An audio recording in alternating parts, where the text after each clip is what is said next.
안녕하세요. 자유한국당 옳은소리 금요일 코너 브리핑룸입니다. 오늘 드디어 평창 동계올림픽이 시작됩니다. 오늘 열리는 개막식을 시작으로 17일간 세계 선수들이 모두 기량을 겨루는 올림픽, 세계인의 동계축제가 열리는 것입니다. 이날을 위해서 열심히 땀 흘리고 준비한 우리 선수들의 선전을 응원합니다. 그리고 선수들의 곁을 지킨 가족들과 선수를 지도하고 그리고 돌본 관계자분들, 평창 주민분들, 또 강원 도민분들, 무엇보다도 열과 성을 다해 올림픽 유치를 기원하고 함께 뜻을 모아준 우리 국민들의 염원이 이 대회를 통해서 성과가 드러나기를 기대합니다. 평창 동계올림픽 정말 이렇게 준비 과정에 많은 이야기가 있기도 어려웠을 겁니다. 이유는 단 한 가지입니다.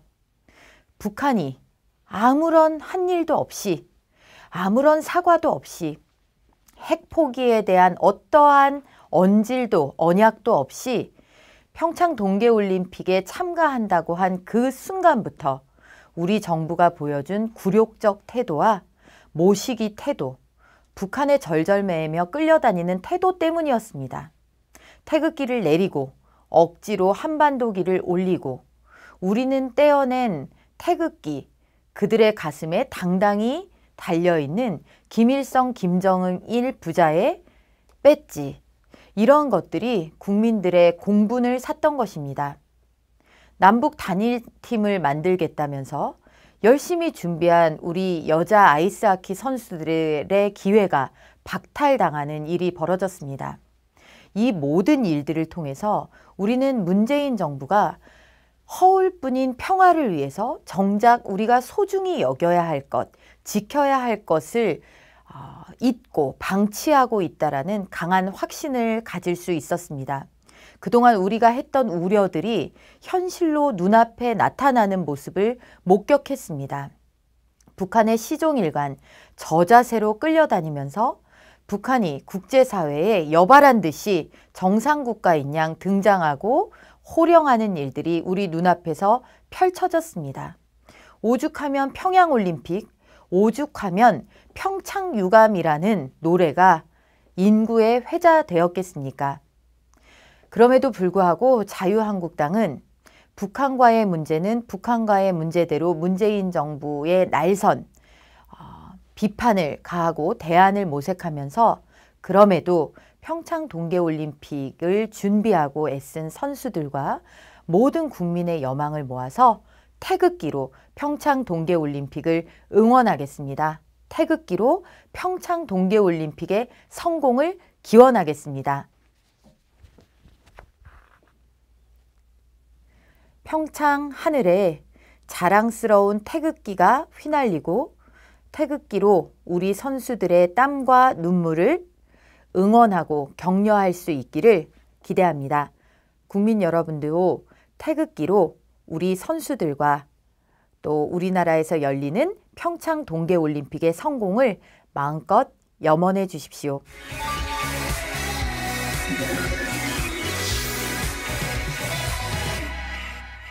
지난주는 국회에서 대정부 질문이 이어졌습니다. 그간 문재인 정부에서 해온 여러 정책들에 대해 국무총리를 상대로 국회의원들이 질의를 하는 그런 시간들이었습니다. 이 자리에서 보여준 이낙연 총리의 모습은 그 이전 대독 총리, 의전 총리라는 비난을 받았던 이전 총리들과 하나도 다를 바가 없는 그런 모습만을 보여주었습니다. 책임은 회피하면서도 책임 총리가 되려고 노력한다라는 그분의 말씀을 어떻게 받아들여야 할지 모르겠습니다.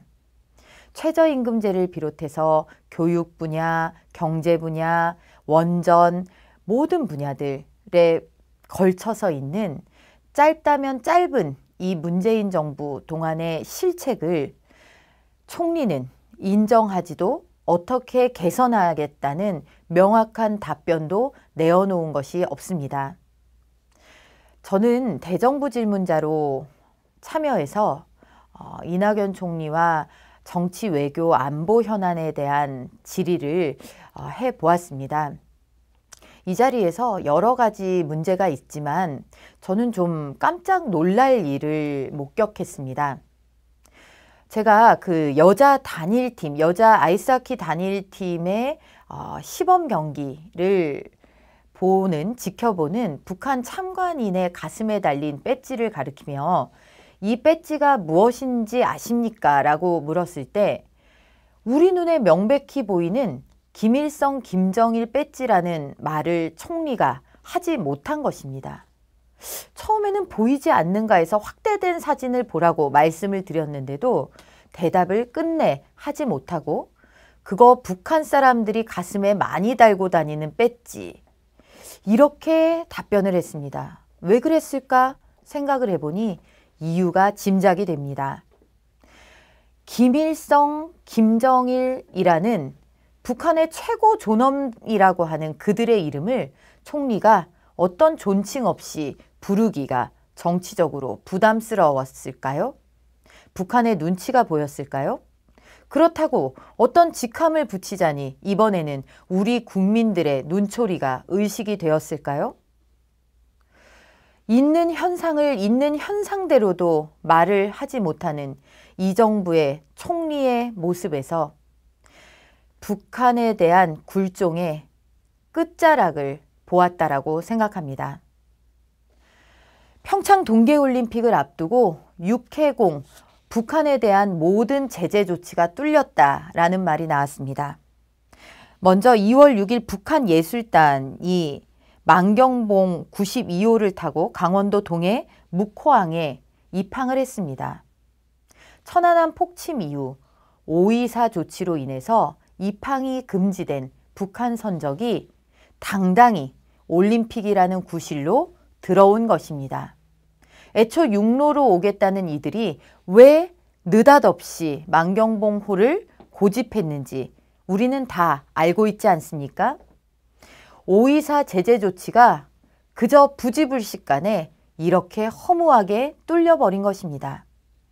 이 정부가 그렇게 기꺼이 북한의 올림픽 관계자를 최고급 회담을 연다면서 초대하면서 과연 천안함 폭침의 희생자들, 그 가족들에게 어떠한 양해라도 구한 바가 있는지, 금강산 관광 갔다가 끝내 돌아오지 못한 박광자 씨의 가족들에게는 어떠한 양해라도 구했는지, 현송월의 만연한 웃음 뒤에 가려진 그분들의 가슴 메이고 국가에 배신당한 것과 같은 그런 마음들에 대해서 단 한순간이라도 생각해 보았는지 궁금합니다. 항공기도 마찬가지입니다. 오늘 김여정을 비롯한 북한의 고위 대표단이라면서 이제 김정은 전용기를 타고 내려온다고 호들갑입니다. 이로써 우리의 하늘길도 제재 조치에서 뚫려버린 상태가 되었습니다. 군사분계선을 넘어온 지는 옛날입니다. 육해공 모두에 북한은 변한 것이 하나도 없는데 모든 길을, 모든 제재 조치를 뚫어준 문재인 정부. 그에 덧붙여 이제는 여행 제재 명단에 포함되어 있던 최희까지 우리가 앞장서서 제재 조치의 예외를 인정해 줄 것을 요청해서 그 사람까지도 넘어올 수 있게 되었습니다. 우리는 비핵화를 위한 대화만이 의미가 있는 대화라는 이야기를 계속했습니다. 모든 대화의 시작과 종결의 의미는 북한의 핵도발 포기에 방점이 찍혀야 한다라고 이야기했습니다. 우리 정부는 북한이 느닷없이 날짜를 바꾸어서 하는 열병식에 대해서도 끝끝내 한마디의 항의도 하지 못했습니다. 아니 오히려 북한의 역성을 들어 우연의 일치일 뿐이다, 내부의 문제일 뿐이다 하면서 역성을 들었습니다. 이에 더해 이제는 북한에 대해서 제재 조치에 예외를 가해줄 것을 우리 정부가 앞장서서 나서고 있는 것입니다. 비핵화라는 말은 최초의 고위급 담화에서 우리 측의 조명균 통일부 장관이 비핵화를 언급했다가 그쪽에 리선권 대표가 발끈 화를 내자 황급하게 주워 담은 뒤 단 한 차례도 우리 정부가 비핵화를 이야기했다라는 어떠한 이야기도 나오고 있지 않습니다. 그런데 참 대조적인 것은 미국의 행보입니다. 오늘 미국의 마이클 펜스 미 부통령은 우리 천안함에 폭침된 천안함을 보기 위해 탈북자들과 함께 평택항을 찾았습니다. 문재인 대통령과의 담화를 통해서도 강력한 대북 압박의 의지를 천명했습니다. 미국은 북한에 대해서 더 이상의 끌려다니기식 대화, 그들에게 시간만 벌어주는 대화를 하지 않겠다라는 이야기를 하고 있습니다. 뿐만 아니라 마이클 펜스 미 부통령은 평창 동계올림픽에 참석하면서 미국에서 고문 끝에 죽어간 원비어의 부모를 초대해서 같이 개막식에 참석하여 옆자리에서 볼 것이라고 합니다.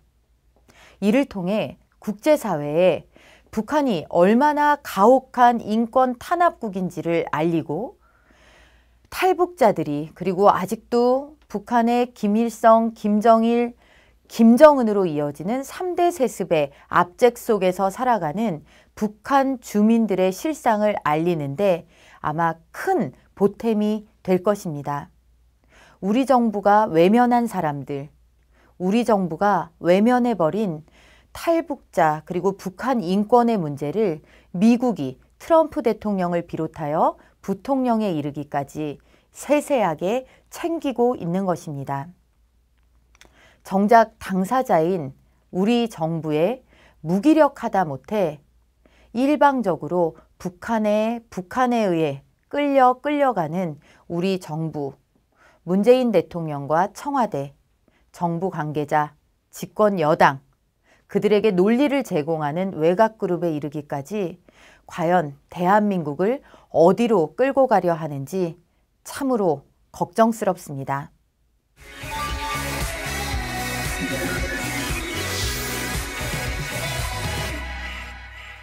2018년 대한민국의 오늘을 보면서 1950년 대한민국을 생각해 봅니다.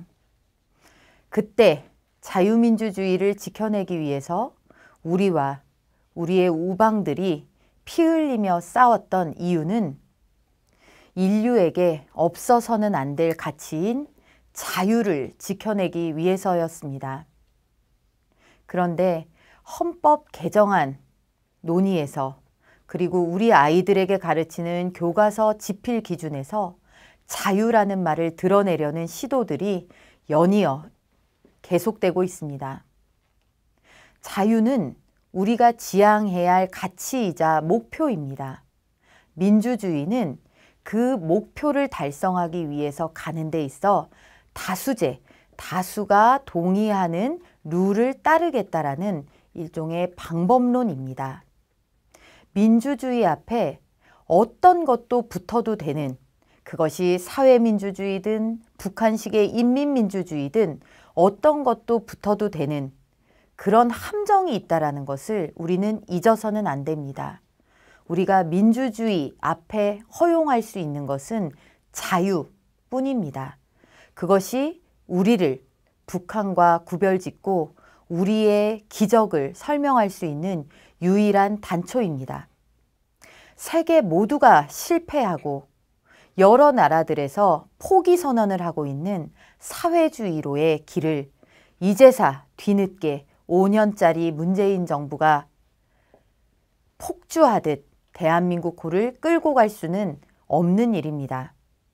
우리가 너무나 자연스럽게 느끼고 있는 자유를 위해서 그것을 지키기 위해 헌신한 사람들의 노력, 그리고 그것을 뒷받침하기 위한 법치, 사회적 제도들에 대한 소중함에 대해 생각해보는 주말이 되었으면 좋겠습니다. 자유를 위해서 헌신하지 않고 자유를 공짜로 여겨서는 그 자유를 빼앗길지도 모르기 때문입니다. 감사합니다.